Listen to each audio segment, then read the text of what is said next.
بسم الله الرحمن الرحيم.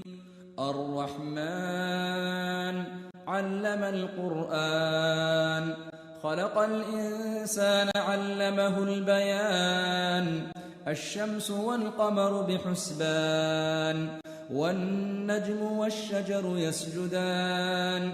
والسماء رفعها ووضع الميزان ألا تطغوا في الميزان، وأقيموا الوزن بالقسط ولا تخسروا الميزان. والأرض وضعها للأنام، فيها فاكهة والنخل ذات الأكمام، والحب ذو العصف والريحان. فبأي آلاء ربكما تكذبان؟ خلق الإنسان من صلصال كالفخار، وخلق الجان من مارج من نار. فبأي آلاء ربكما تكذبان؟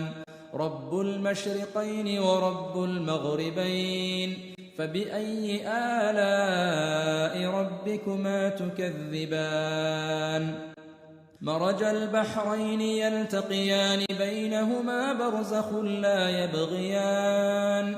فبأي آلاء ربكما تكذبان؟ يخرج منهما اللؤلؤ والمرجان. فبأي آلاء ربكما تكذبان؟ وله الجوار المنشآت في البحر كالأعلام. فبأي آلاء ربكما تكذبان؟